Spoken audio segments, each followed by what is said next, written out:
This is the drive home with TT for the Millwall drive home, driving home from the den, where it finished Millwall 2, Lee Gregory's Stoke City 0. Now, as you can see, obviously, no Zach in the back. I got his shirt printed up, so that's what we've got. And if I'm honest, I'm a little bit emotional that he's not with me. He's missed many games throughout his lifetime, don't get me wrong, but not through having to have surgery. The surgery went well, you'll be pleased to know. Just waiting on some results, but otherwise, he's a trooper. He's going to miss a couple of weeks. We're going to miss Reading away next week, but he's a lion, and he fought through the surgery, he did us proud, and the Lions on the pitch done us proud today, to be honest, because it really was an excellent performance all round, and a whole Sal kind of change of philosophy in terms of just trying to hold on to the ball. And it's amazing. You try and hold on to the ball in football, you've got every chance of winning a football match, and we dominated Stoke from start to finish. But don't get me wrong, second half they came into it more and they changed their formation. They started 4-4-2. It just didn't work for them at all in the first half. Bit of a silly formation from Nathan Jones, which will probably be his last game in charge of Stoke. I could really see him getting sacked after that. It was a dismal performance from them. Bart has had to make one save of note from a header that was straight at him. They've had a couple of shots wide, but other than that, it's really, really poor. There's no other way of putting. I'm just so surprised considering the quality they've got in that side. Sam Klukas, they've got who's done well against previously, not overly well, but he's always got a good goal in him. But they've got Joe Allen, who I've always rated really highly, so especially at this level. His ability to play on the ball, but for maybe 20 minutes in the second half, they done well, but the rest of the game was all us holding the ball. And I'll go through our starting lineup because we had a change of formation. We had Bart in goal. Like I said, he didn't have to do much, but what he done well. He's secure at the back. I thought his passing was all right today. He got rid of the ball when he needed to. Comfortable performance from Bart, and an easy 7. Oh, there you go. You can see me a little bit better now. I know some of you probably wouldn't, and I hope that you're probably watching it with in the dark, but you see me nonetheless. So Bart, easy 7.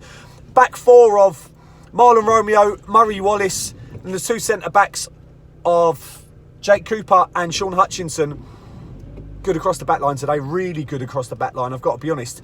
But a standout in the back was Marlon Romeo's first half performance. He was good in the second half, but going forward in that first half, it looked like someone lit a torch under him. We all know that attacking threat that he possesses, but today he was absolutely superb.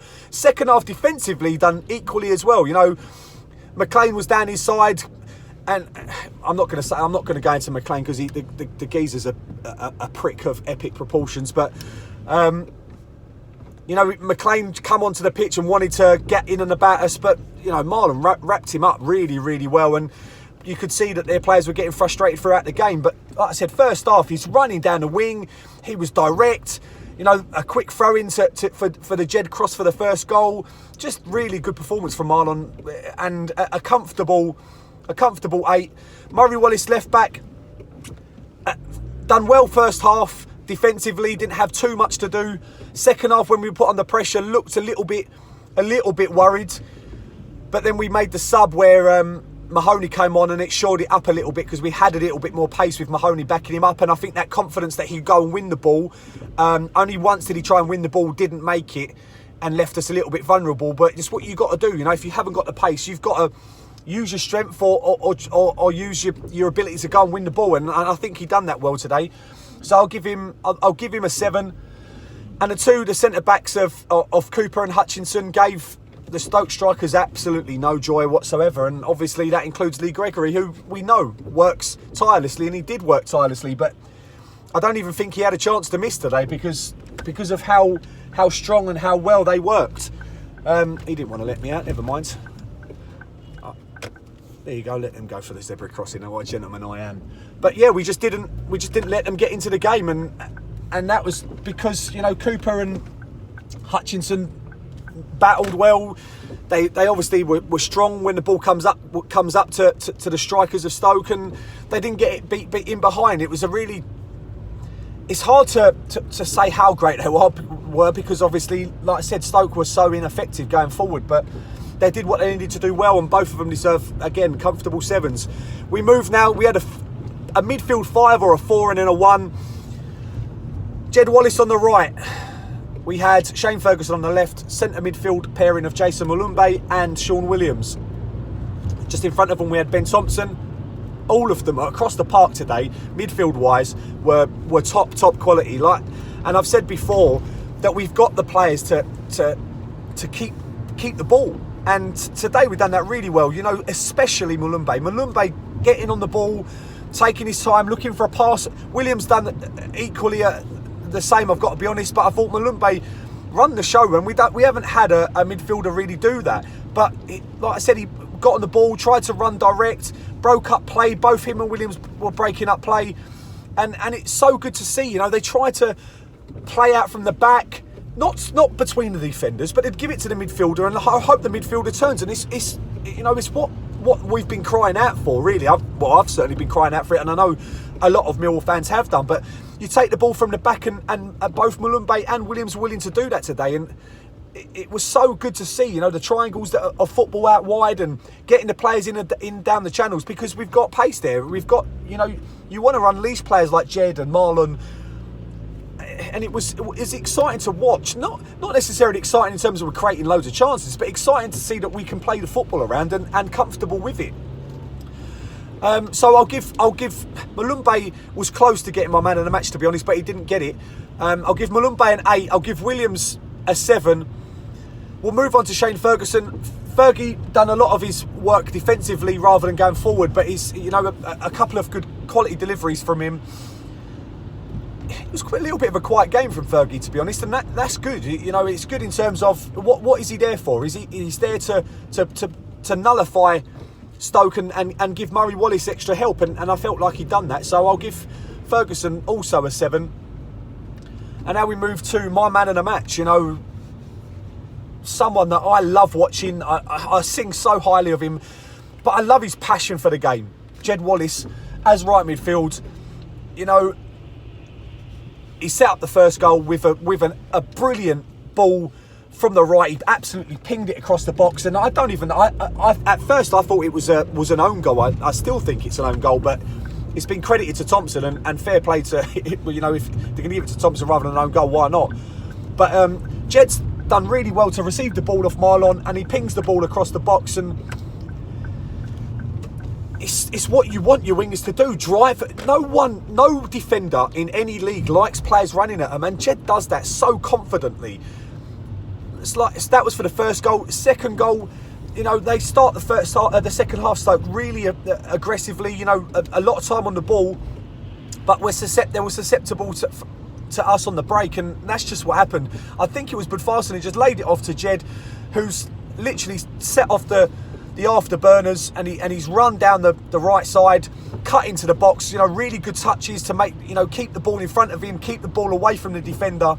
The defender's made a boneheaded tackle. I don't know why he's doing it, because I'm not sure whether Jed's gonna score in that situation, but he tries nonetheless, and you know, he's brought down. And I've got to be honest, the penalty was given, but you know, Jed's one of the best penalty takers I have ever seen. You know, he's absolutely unbelievable. He puts the ball on the back of the net on the spot, and it's like he picks wherever he wants to put it. He's put that one again, absolute top corner, and other than Harry Kane at the moment, you ain't going to find a better penalty taker in the country than Jed Wallace, and I don't even say that lightly. I mean that, and it was. I weren't concerned that it was. Well, I lie. I'm a Millwall fan. I was a little bit concerned when we get a penalty when we're 1-0 up and we really need to get it to close the game out. But I was just. It was him, and I had confidence in him, and he absolutely rifled it. Made it 2-0.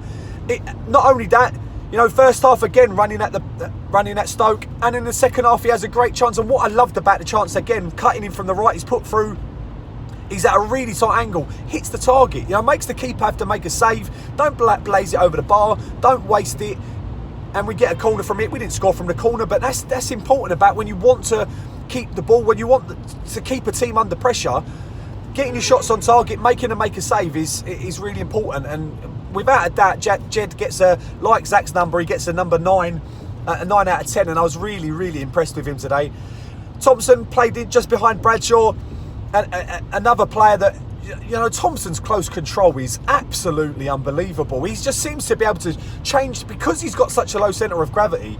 You know, like the best players I've ever seen live, and I've seen Barcelona so many times with Xavi and Iniesta, and I'm not comparing Ben Thompson to Xavi and Iniesta, but I am comparing his ability to have the ball and change direction and look to get the ball out of his feet. You know, the defenders very rarely are able to tackle him once he's got the ball at his feet, and it's such a great asset. And he's done that so well today, you know, driving us out of defence, keeping the ball, playing other players in, and it's another good performance from Thompson, and someone that you just love to see in a team. For me, Thompson also gets a 7, and then we move through to Tom Bradshaw up front. Bradshaw, it wasn't his most effective game today, but you know what he does is work tirelessly. He didn't have a chance, so you can't knock any striker for not having a chance and not scoring if he doesn't have a chance. But you know, what we did better today was play the ball around and play the ball into channels, not booting it up to him. We did it a bit second half, I've got to be honest. We did put the ball up to him in the air, which is why Budvarsson came on and made a big difference in that, because he was able to win a lot more of them. But we played the ball into the channels and allowed Bradshaw or Thompson to run onto it and keep the ball. And it's a massive change, and it reflects well on Rowett, and it reflects well on Tom Bradshaw, that even if it's not his day, even if he's not scoring, he is an integral part of the team, and he's making a difference. So I'll give Tom Bradshaw again another 7, and I'll give Budvarsson a 7 after he came on, because I felt like he helped close the game. Both subs today were excellent from Gary Rowett. You know, bringing Mahoney on, I felt he came on at the right time, allowed us to keep the ball a little bit better. Also backed up Murray Wallace with that extra bit of pace that Mahoney has over Ferguson. And Budvarsson done that working tirelessly up front. You know, that's what you want. You want your players, if you're going to press, you might as well press as a team, and you're going to have to press hard to try and win the ball back. There's no point in just, you know, the half press is useless at any level of football, and we didn't do that today. You can tell, obviously, I am really happy with that performance. Like, it was so good to see a Millwall side play the ball.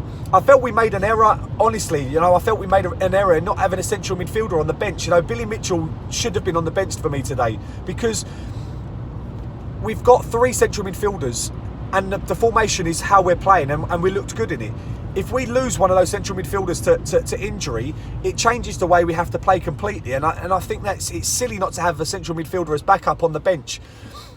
You know, he's close to the first team, Billy, and I feel like he would flourish. You know, him and Jason Malumbe and Ben Thompson, they're the future for me, and I'd like to see him break into that first team, certainly the first team squad, because he's got that ability. You know, Gary talked about him in training, but we need what we've done really well today. I feel like Billy can bring that to the side, and I hope that he manages to break into that first team squad and show what he can do, because the future is bright. I'm not going to lie. I know it's only one game, and obviously Gary Rowett hasn't changed too much in that short space of time. And if we'd lost, then I'd be saying the same thing. But it's important that the philosophy of the club changes. It's important that we want to keep the ball more, and more importantly than anything else, we go out to win a game. Today we went out to beat Stoke. You know, we wanted to win, and Stoke fans, you know, they must be absolutely devastated what they had to watch. I read at half time that you know, it must be gutted for them to be outplayed by Millwall. You know, that's pretty damning when you think about where they were and where they are. And the fact that they were singing about Gary Rowett and his like negative football, you're thinking, how many years did you have under Tony Pulis? I'm pretty sure he weren't a very attacking manager, but I'm happy with how he played today. Darren England, the ref, I thought in ref watch, I thought managed the game well. You could tell that he wanted to play on, and that helped us with the second goal. Also, he kept his card in his pocket. You know, a few of he kept his card in his pocket. You know, a few of the players of both sides could have been booked. Only Fergie picked up a yellow card. But I like a ref to let the game flow. There was no real contentious decisions. They'll have absolutely no argument for the penalty. And I didn't see any big decisions of note not given. I'm just about to drive into the Limehouse thing, and honestly, I'm really buzzing. Obviously, I'm not going to be at Reading because the missus is at work next weekend, so it's me and Zach. He needs to be at home for 2 weeks before he can go out. But we won for him today. He wanted us to win. We won for him. And we're through to the final of the World Cup at rugby. Good day to be Millwall. Good day to be England. And a good day driving home with TT. Thanks for watching. Like and subscribe. Come on, you Lions.